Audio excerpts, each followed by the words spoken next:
Bonjour tout le monde et bienvenue à Question du jour. La question d'aujourd'hui, comment fonctionnent les bagues Venturi?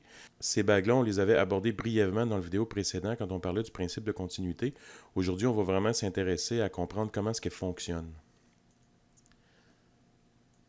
L'équation principale, en fait, c'est l'équation de Bernoulli, une grosse équation en fait qui découle de mécanique des fluides. C'est P1 plus 1 demi ρ V1 carré égale P2 plus 1 demi ρ V2 carré.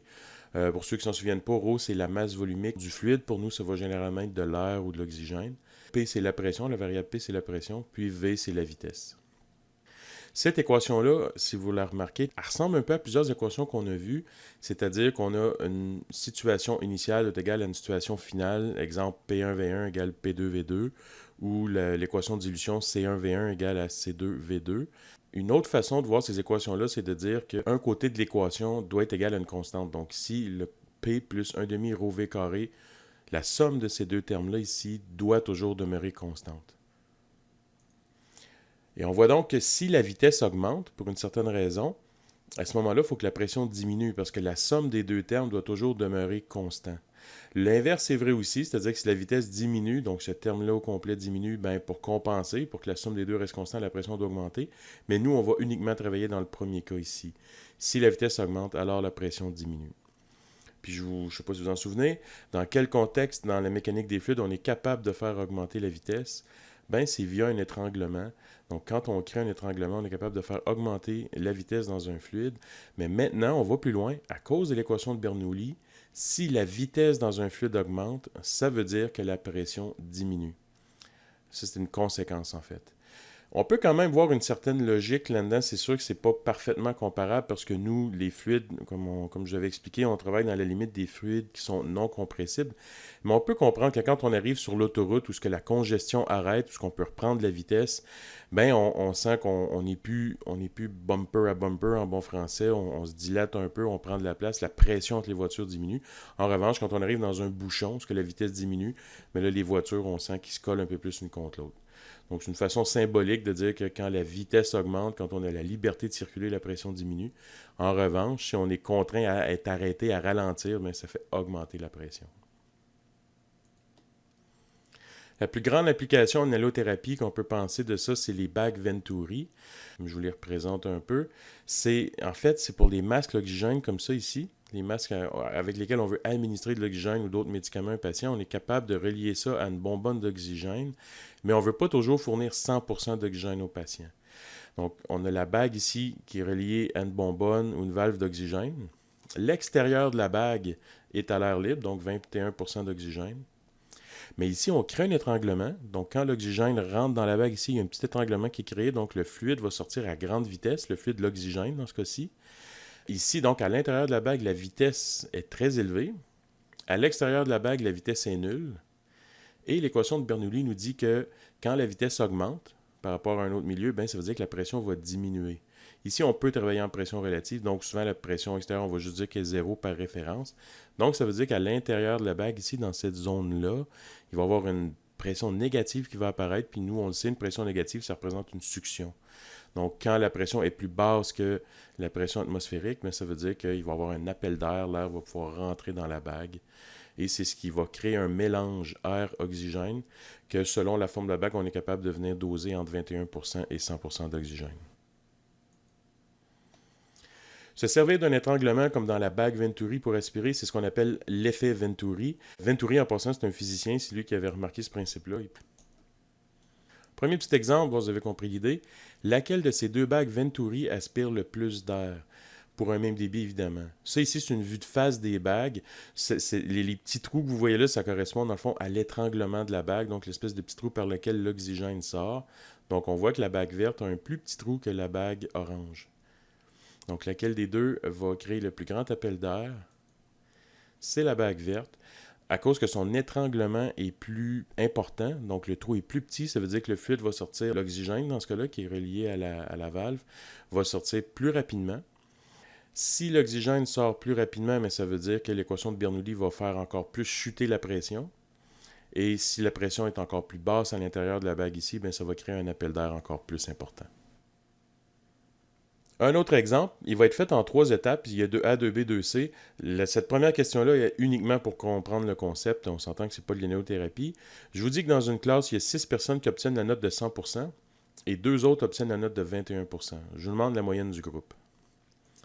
Ici, on ne peut pas bêtement faire la somme des deux, 100 plus 21 divisé par 2, pour obtenir la moyenne parce qu'il y a beaucoup plus de personnes qui ont obtenu la note de 100% que 21%. Donc, en fait, il faudrait faire additionner toutes les notes individuellement, donc 100 plus 100 plus 100 plus 100 plus 100 plus 100 et plus 21 plus 21. Donc, les 8 résultats de la classe divisés par les 8 personnes qui ont fait le test et ça vous donne la moyenne du groupe. Une autre façon d'écrire ça ici, c'est, vu qu'on additionne 6 fois 100%, parce qu'il y a 6 personnes qui ont eu 100%, on peut juste dire 6 fois 100%, plus 2 fois 21, parce qu'il y a 2 personnes qui avaient eu 21%. Et ensuite, on divise encore par le nombre total de gens qui ont réalisé l'évaluation, qui donne 8. Ça ici, c'est ce qu'on appelle une moyenne pondérée, c'est-à-dire on ne fait pas juste 100 plus 21, mais on pondère d'après le nombre de personnes qui ont eu chacune des notes. Ici, les personnes, ça symbolise un peu les quantités qui ont eu le résultat. Donc ça, c'est le 6 ici, c'est la quantité de personnes qui ont eu 100%. 2, c'est la quantité de personnes qui ont eu 21. Et on divise par la quantité totale de personnes qui ont réalisé l'évaluation. Ça donne 80%. Donc une autre façon de l'écrire, mais sans mettre les chiffres directement. Deuxième question, on va se baser directement sur ce qu'on vient de dire. Je dis qu'une bague est alimentée avec de l'oxygène pur à un débit de 6 litres par minute. Mais à cause de la bague Venturi, il y a un appel d'air qui est créé, il y a donc de l'air qui vient s'ajouter dans le mélange. Et au total, le patient va recevoir 8 litres par minute de gaz mélangé, d'air et d'oxygène mélangé. Quelle est la FiO2? Je ne sais pas si vous vous souvenez de la FiO2, c'est la fréquence inspirée d'oxygène. Donc, ça correspond au taux d'oxygène disponible à l'inspiration qui va être livré au patient. Mais vous voyez, c'est pas mal le même calcul que la question précédente. C'est-à-dire qu'il y a 6 litres par minute, ici il manque le IN, ce n'est pas des litres par mètre, c'est des litres par minute. Donc il y a 6 litres par minute d'oxygène à 100%. Il y a 2 litres par minute d'air aspiré, parce que si au total on a 8, mais qu'on avait 6% qui était de l'oxygène pur, bien la balance, le 2 litres par minute, mais ça se trouve être de l'air qui est aspiré. Donc, on a juste à faire une moyenne pondérée de ça pour obtenir le taux d'oxygène disponible aux patients. Donc, les quantités, tantôt les quantités correspondaient au nombre d'étudiants, mais ici les quantités correspondent au débit, à la quantité de chacun des deux gaz qui est administré par minute aux patients. Donc, on a 6 litres par minute d'oxygène, donc 6 fois 100%. 2 litres à 21%, donc 2 fois 21%. On divise par le débit total qui est disponible à l'inspiration et ça donne 80%. Même équation ici en bas, au lieu d'avoir mis les chiffres, je vous ai gardé les variables pour vous montrer que c'est un peu comme ça qu'on fait tout ce genre de problème-là. Dernière question, c'est une vraie situation de travail. Dans le fond, les deux autres servaient un petit peu à amener ça. Ça, c'est plus comme ça que ça va se passer en clinique. C'est un cas réel. Donc, on doit ventiler un patient à raison de 10 litres par minute avec une bague qui fournit une FiO2 de 40%. Déterminer le débit d'oxygène à fixer à la valve. Parce qu'évidemment, si on doit ventiler à 10 litres par minute, mais que dans ce 10 litres par minute-là, il y a un peu d'air qui a été appelé, à la valve, il va falloir mettre moins que 10 litres par minute. L'inconnu est maintenant le débit d'oxygène que nous, on doit fixer à la valve pour être capable d'administrer ce débit-là. Donc, dans le fond, ça, c'est l'équation de base qu'on avait, qui est juste une moyenne, mais il faut venir isoler QO2 là-dedans. Je vous le fais pas, je vous l'ai donné comme petite question à défi dans la section qui est vraiment facultative, c'est pour vous amuser si ça vous tente de jouer avec l'équation, mais c'est purement de la manipulation mathématique. S'il faut isoler QO2 dans l'équation, on l'envoie de l'autre côté et ça nous donne cette petite formule-là que vous avez sûrement déjà vue dans d'autres cours d'inhalothérapie. Selon les manuels, est écrite en pourcentage ou est écrite en fraction. Je vous ai mis les deux ici juste pour que vous soyez capable de reconnaître que c'est une équation que vous avez déjà vue. Travaillez avec celle que vous voulez. Il faut juste faire attention que si on travaille en pourcentage, mais la FiO2 s'exprime en pourcentage. Si on travaille plutôt en fraction, mais la FiO2 doit s'exprimer en fraction aussi. Donc dans ce cas-ci, dans notre problème, ça serait 40% versus ici que ce serait 0,4. On fait les calculs et ça donne un débit d'oxygène à fixer à la valve de 2,4 litres par minute. Le principe de Bernoulli ou l'effet Venturi sont très présents en allothérapie. La bague Venturi qu'on vient d'étudier, c'est un exemple, c'est le plus bel exemple, j'imagine, mais tous les nébuliseurs aussi qu'on utilise pour humidifier l'air, qu'on utilise dans les masques à Ventolin, dans d'autres situations, fonctionnent avec le principe de Venturi, c'est-à-dire qu'il y a toujours des petits étranglements qui viennent aspirer des petites gouttelettes avec le fluide qui sort très rapidement, puis dans une toute petite surface, mais le liquide qui va être aspiré en toutes petites gouttelettes, et ça vient créer un mélange, dans le fond, une nébulisation, justement, qu'on appelle de ce liquide-là dans l'air, pour être capable d'être inhalé ensuite. Tous les débitmètres de vos appareils fonctionnent aussi avec le même principe, c'est-à-dire qu'à l'époque, on créait des débitmètres avec des espèces de pales, mais aujourd'hui, cette époque-là est révolue. Maintenant, ce qu'on fait dans les conduits, on fait un tout petit étranglement, ce qui crée des variations de pression.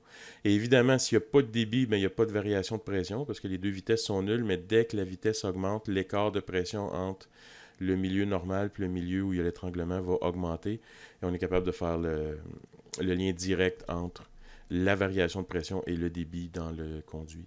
Symboliquement, ici, ça a été de l'eau qu'on a mis. Là, on a mis un conduit d'eau. C'est sûr qu'aujourd'hui, c'est des capteurs digitaux. Là, c'est plus de l'eau qu'on met pour venir mesurer les différences de pression. Mais quand même, ici, c'est juste pour illustrer que dans la zone étranglée, la vitesse augmente, donc la pression diminue, ce qui crée une aspiration. Et donc, ça fait varier la hauteur ici des niveaux. Ça représente, surtout si c'est de l'eau, directement en centimètres d'eau. Le dénivelé ici vous donne la différence de pression en centimètres d'eau entre les deux milieux. Donc, un exemple assez saisissant de l'équation de Bernoulli ou de l'effet Venturi, c'est les toits qui peuvent être aspirés littéralement par le passage des tornades. C'est pas le vent de la tornade en soi qui décroche le toit, autrement dit, le toit n'est pas projeté à l'horizontale, qui est l'orientation du vent, mais c'est vraiment que les vents sont tellement rapides, donc la haute vitesse des vents va créer une chute de pression qui va venir aspirer les toits. On le voit, on a un bel exemple ici qui va apparaître dans 2 secondes. Si vous regardez en bas à droite, il y a un toit qui était complètement aspiré. On va le revoir dans 2 secondes. Donc, au passage de la tornade, la chute de pression créée par les vents vient littéralement aspirer le toit du bâtiment. Donc, c'est vraiment que la haute vitesse du vent crée une chute de pression. Et cette chute de pression-là, on voit que l'arbre ici aussi est comme aspiré un peu par le tourbillon. En résumé, sans parler des équations directement, mais juste des principes, on a le principe de continuité qui nous dit que si l'air diminue, alors la vitesse augmente. Dans un deuxième temps, ce qui est nouveau dans cette vidéo-là, c'est de dire que maintenant, si la vitesse augmente, ça implique aussi que la pression diminue.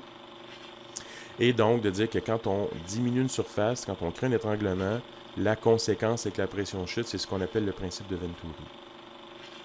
Et le cas classique est la bague de Venturi que vous connaissez. Merci beaucoup, j'espère que la vidéo vous a plu et je vous dis à la prochaine.